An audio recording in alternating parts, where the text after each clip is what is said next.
Hey guys, I'm Mac. This is my review of the Surface Book.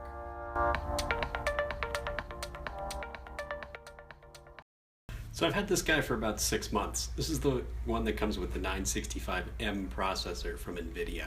I bought this guy for a few reasons. One is work, Word, Excel, all that stuff. And the other is sometimes I do like to play video games as much as I like to tell myself that I should probably grow up and not do that anymore, but here we are. I also do some 3D stuff like SketchUp and some rendering things here and there, which this will also do those things, which is kind of cool. And then the other thing that it does is it turns into a tablet. So you can write on it with the pen. If you're a working professional and you're taking notes on any lengthy Word docs or whatever, things that you normally print off, take notes on, scan it back, contracts, any of that stuff, you can do all of that on here, which is huge. Let's talk hardware really quickly. This guy has the 6th generation Intel i7. It is a dual core. I kind of wish it were the quad core, but it's built for battery life. I understand that. It's got a 512 gig solid state drive in it. This one has a 16 gig RAM, and it does have the 965 NVIDIA chip. And then in terms of ports, you get 2 USB 3.0 ports. You get your standard SD card slot. You've got video out for monitors, and then you've got this proprietary Microsoft thing, which is where your power goes in, or you plug the Surface Dock into this, and that's an external, basically, hub that you get extra ports in it, and you can hook up your monitor, keyboard, and all that other stuff. Okay, so let's talk about the actual awesomeness of the Surface Book in terms of a pen. The built-in browser, you can take notes on it, you can edit things.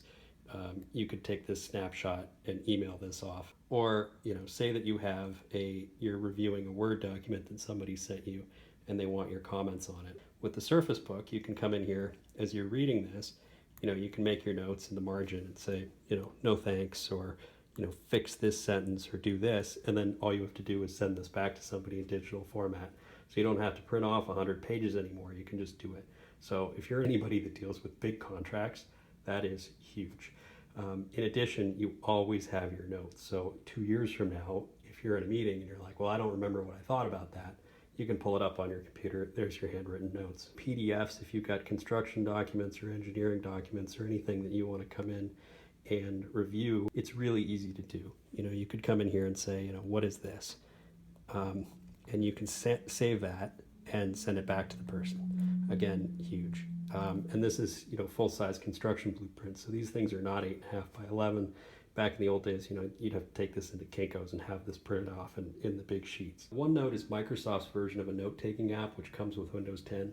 It is amazing for the Surface. It allows you to write really anything that you want. There's all sorts of formats for pages. You can have ruled notebooks. You can do things like that. And then you have different tabs on the top, and you can do subtopics, and then you've got down the side. And so it's really quite strong. So at any point, if you double tap the pen, it'll take a screenshot of whatever's on the screen, and you can take a snippet of any section about it. Then you can load it into OneNote or any other program of your choice. And since this is news, and news generally these days looks bad, we can go ahead and make a note about it so that we don't forget that. And then later, if you decide that, say, this gentleman needs some sunglasses, we can go ahead and add those to be sure that they are forever part of our notes. So another cool thing is that you can snip things from anything. So here's an article that I snipped from Dave Asprey's Bulletproof Diet on Kindle, and I copied it into OneNote. So here we can make a highlight of it, we can zoom back out, and then we can load up the pen and come in and say, here's an item that we don't want to forget, or, remind me later. Okay, so here's me playing a little bit of Overwatch. I get about 70 frames a second pretty consistently, which, isn't 144 frames that you might get off of like a custom gaming desktop, but you also don't get the battery life that this does and everything else this does. So it plays games well, and they're fun. Okay, so this is Witcher, which runs pretty well in my opinion. I don't have a frame counter on this guy, so I can't tell you exactly what frame rate I'm getting, but it looks pretty smooth to me, and I like playing it, so I think that's what counts. So if you're into reading the news, here is what the New York Times website looks like on the Surface. When you load into an individual article, pops up, it's really easy to read. This is the Wall Street Journal, same thing. This is an app that you download instead of the browser. The next thing I'm going to talk about is some of the shit that bugs me on this computer, and there's some of it. The biggest thing is that the hardware profiles are still a little weird. So you have a hardware suite that's in the lid, and you have a hardware suite that's in the base, and then if you have the Surface Dock, you've got another hardware suite for external monitors and keyboards and things.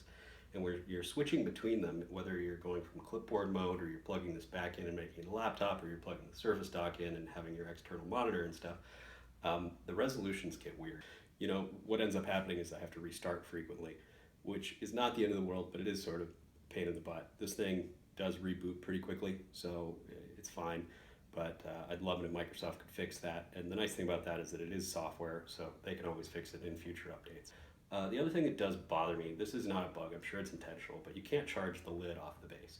And I'm thinking they did that because charging this battery off this battery, there's probably some loss and you lose your overall battery life.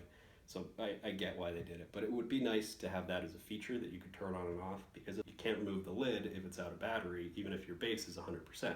So, you know, if it was a feature, you could at least turn it on, charge the lid up a little bit, and turn it around. The last thing that is just kind of stupid in my opinion is they put the headphone jack up here, which is fine if you're in tablet mode and you're holding it like this and you've got it coming out of the bottom from your ear on a couch or whatever.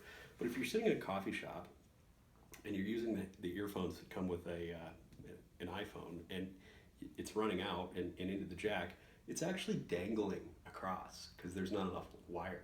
So you kind of look like an idiot when you're sitting there working. So the solution to that is basically to buy a Bluetooth headset. So what I would recommend to Microsoft is next time, put it down here or add another one somewhere down here. Figure that out somehow better because it sucks the way it is now. So in wrap up, this is generally a very good computer. It's expensive. This one was $2,800. The 1 terabyte's like over 3,000. They're coming down a little with sales here and there, but it's still a remarkably expensive computer. I figure the components in this, if you bought it in a normal computer that didn't detach and wasn't a Surface Book, you're probably looking at somewhere between $800 and $1,000 less. So, you know, for that money, what you're getting is that you're getting a tablet that you can write on, you can detach and use it, and all those other features within, you know, OneNote, being able to do stuff on the screen. You know, you can type up a letter to somebody, sign it in real time, PDF it, and email it, and be done. And that's not something that you've really been able to do before. So all those things are really a lot of added value that I think are worth it. And Microsoft is really pushing the envelope, and I'm excited to see where they take it, because where they're headed is super cool. So look forward to seeing what's next. Okay guys, I think that's my review of the Surface Book. Thanks so much for watching. If you liked the video, please like it, and remember to subscribe to my channel for future reviews. Thanks, and see you later.